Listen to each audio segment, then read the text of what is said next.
Hey everybody, this is Bryn Salazar, aka Brian. Obviously, for those of you who know who I am, from Aetheryte Radio, typically covering Final Fantasy 14 information.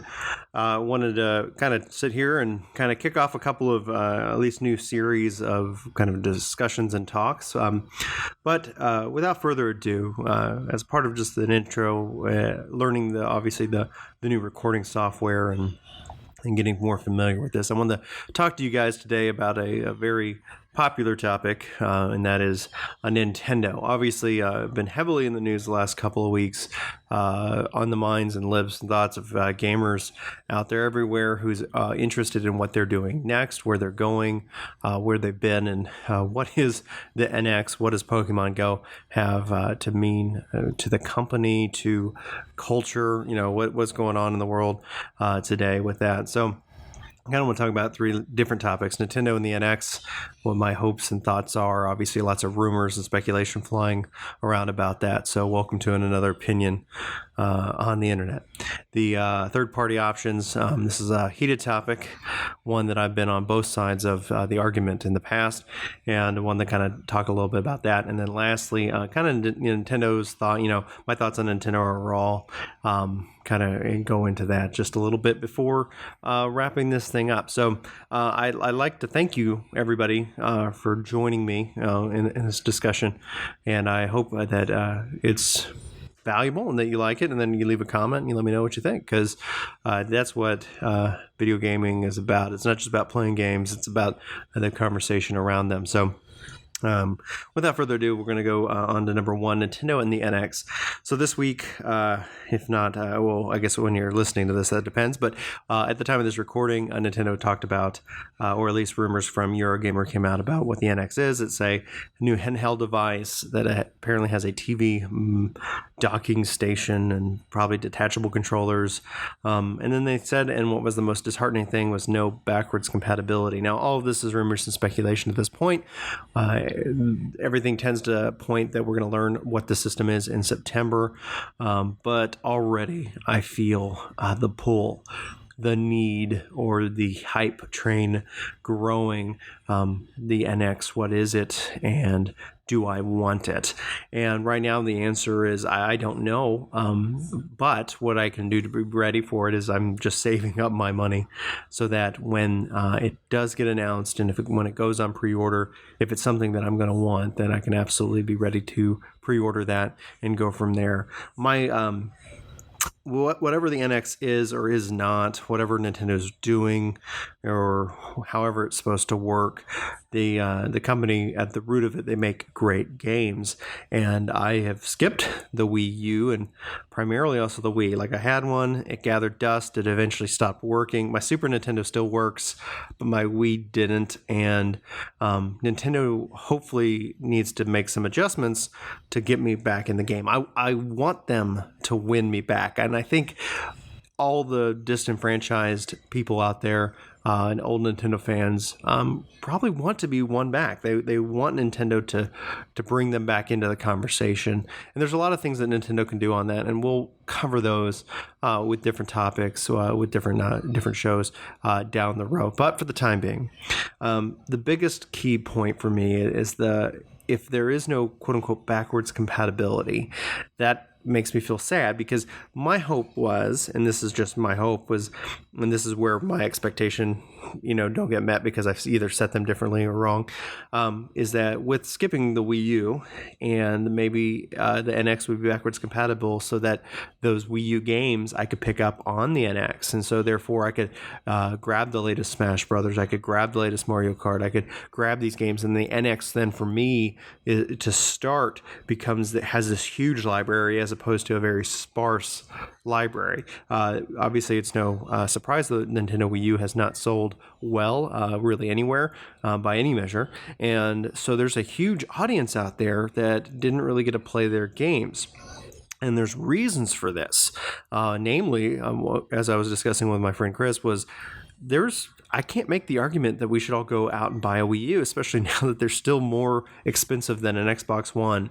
Their pricing model is wrong, and it's probably costing them a lot to make it, and so they can't drop the prices faster or what they want. But regardless of that, is that if the NX isn't backwards compatible, that I think is a bummer. Now, they probably going to have really great games that at some point, and I've heard arguments made that backwards compatibility doesn't apply.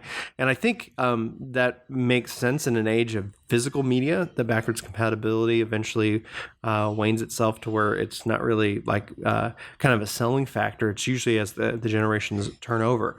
But in the age of digital downloads and that medium, your Steam library, now like your Xbox library, going forward into the generations, having that means that I'm more likely to invest in digital. And for my 3DS, which I still have and love, I've got a 32 gigabyte card in there, and I just have been downloading my games because, especially from a portable, quote unquote, portable device that I typically only play at home, I like to have all my games in kind of one spot so I can kind of switch between them as desired without having to find the cards or do whatever. Now, there's pluses and minuses to that, but my hope would be that for any of those that have been maybe downloading Wii U games, like imagine to have that library move forward with you.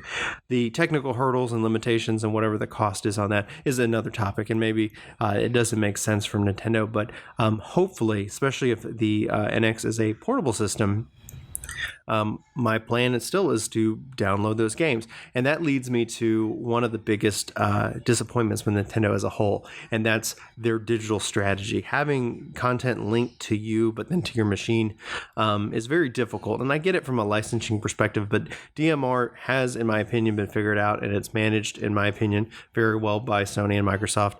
And I would like to see Nintendo make those improvements overall. So hopefully we'll see a good online infrastructure and a good, kind of DM download management process for these games, because as we move forward, since the last generation, all my content's been digital, and I love it. It pertains to me as a gamer.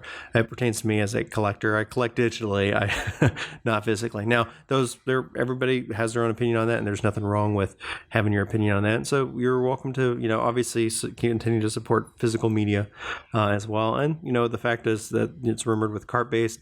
That makes sense, especially for a portable device. You don't want to have a optical disc because it just, takes too much time, and it's not necessarily adding any value at that point, especially where storage has become and has grown over the last decade and more. But that leads me kind of the second kind of piece on the Nintendo and the NX. With the TV base station, the hope when I read this and that I, am interested is that it would be cool if that, base station, it's charging, it allows it hooked up to the TV. But in my mind, it'd be also cool if it would be able to kind of stream so that people with multiple NXs could use that as the controller to the TV, and then the kind of the docking station access kind of almost in a way that what the Wii U does. They never really got to that multiple tablet type game, multiple Wii U gamepad type game, and that was one thing that was interesting that I would thought would be interesting for the Wii U, but they never really got there. You only really see the one gamepad per system, and then everybody else uses Wii controllers. So so who knows what they're going to do? The idea in which that they talk about the detachable controller from the system. I'm very interested what that's going to look like mechanically, how that's going to apply, and how that's going to work. My preference would be that you would just dock it, and then you'd have a traditional controller. But the scary side of it is still what we had with the Wii and the Wii U is just so many good types of controllers, so many different types of ways that you can input and play the game, which ends up just becoming a huge nightmare in terms of managing all of that.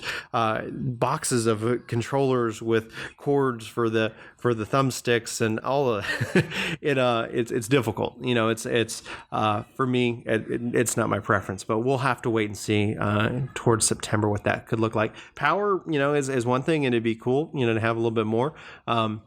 Personally, I know it'd be really cool to be able to have and play like Final Fantasy 14 on it.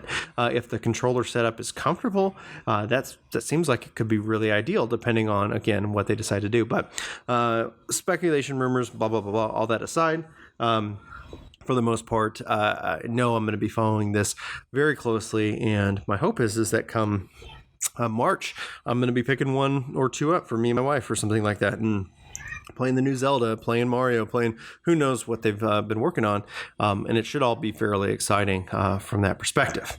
So what happens if it doesn't succeed? And I know that people out there have said, Nintendo is like, oh, well, if we're not going to be making our own hardware, we're not going to be making games.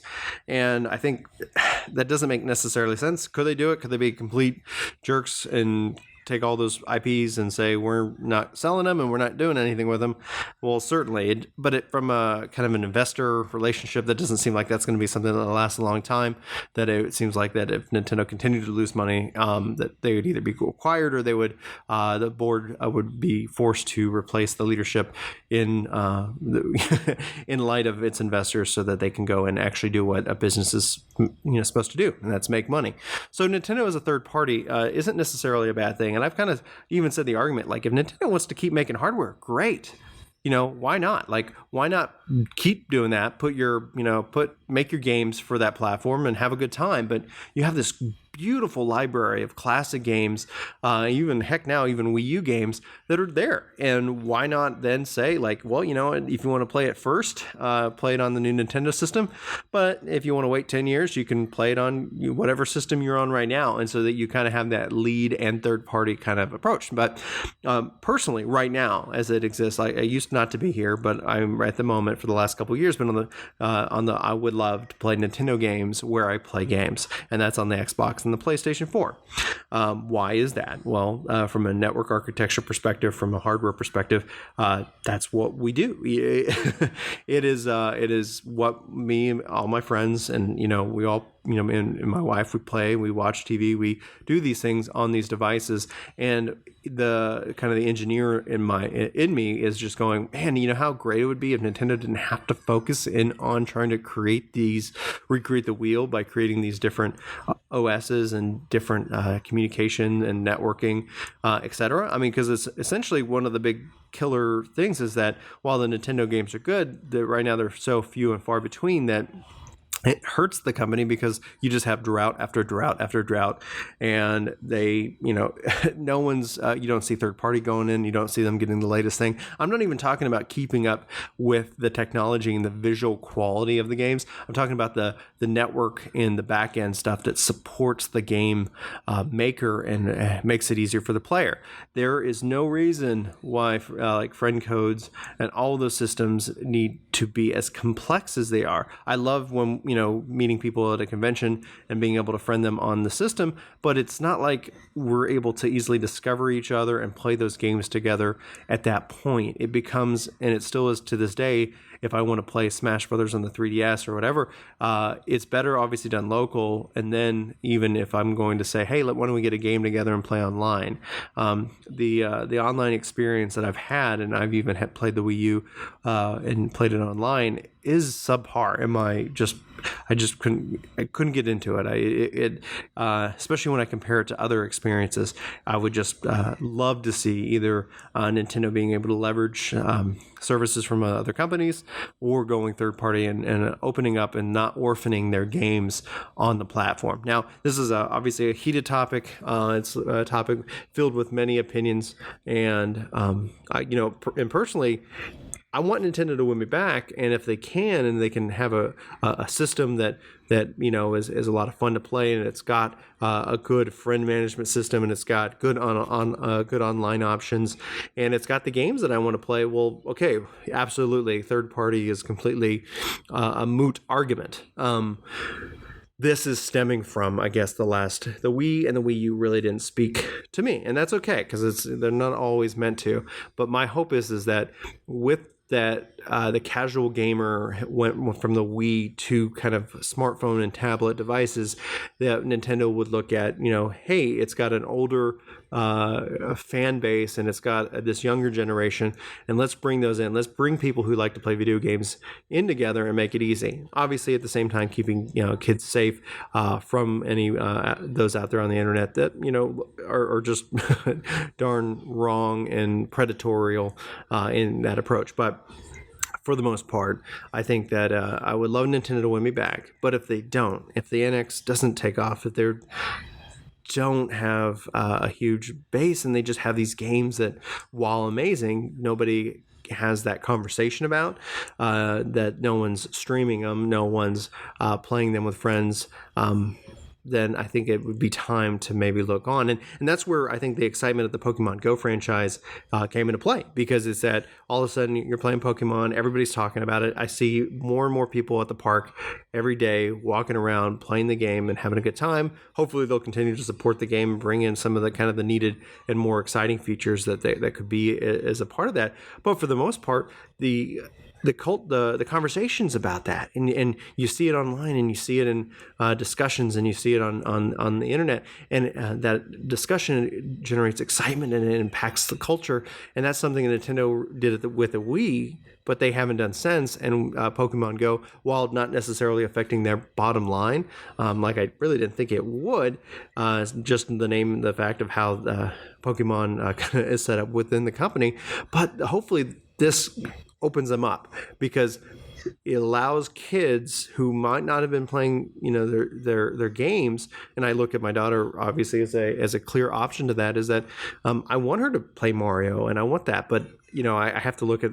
price and what makes the most sense. And if she doesn't grow up playing Pokemon or Mario or any of the classic Nintendo franchises, at some point that banking off of nostalgia to sell your product, there isn't anybody out there who's nostalgic. Everybody's moved on or unfortunately passed away. So I think that it should be interesting, and that we would, I guess we'll wait to see. That the whole point behind third party is that it puts amazing games in front of people and where they play. So you don't go to a supermarket to try and sell a car. Well, who knows, maybe you do, but you go to a supermarket to sell some kind of food. And so if everybody is on an Xbox and PlayStation, and no one's going to your store, maybe it's time to reconsider. But we'll see. Now, I'm very interested in everybody's thoughts on that. I've had lots of great conversations about Nintendo as a third party before, and namely, I know the number one argument that's brought up is that, look what happened to Sega, and Sega is a different company. I mean, there's a lot of nostalgia that was wrapped up in Sega that they still try to bang off today, but you just see that not being as successful as they were. But Nintendo makes and has made great games. It would be great to see them be able to get their games in the hands of more people to be a part of that conversation. Okay. So what is Nintendo? Nintendo, at the root of it, is a toy company. And I think that's one of the reasons why they've really kind of pursued what they call their blue ocean strategy. Nintendo is a toy company.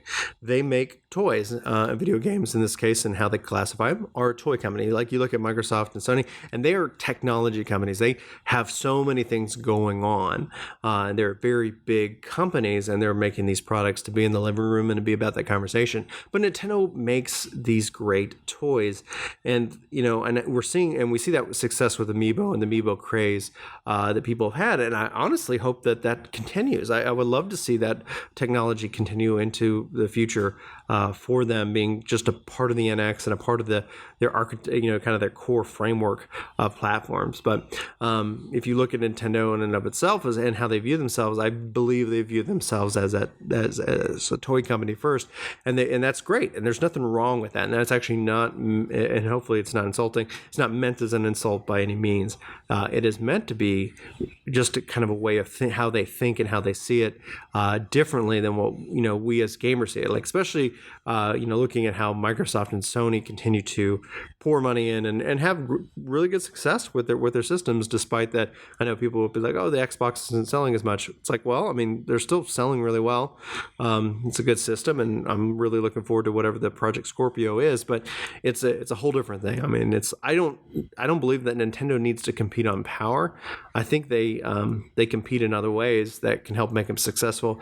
It's just a matter of that delivery. And so again, for me, I would love to see a better network architecture, a better friend and communication system. And, with the success of the mobile apps and things like that, hopefully we're going to see more of that communication being brought to other platforms, et cetera. So anyway, I thank you guys if you've listened all the way this far.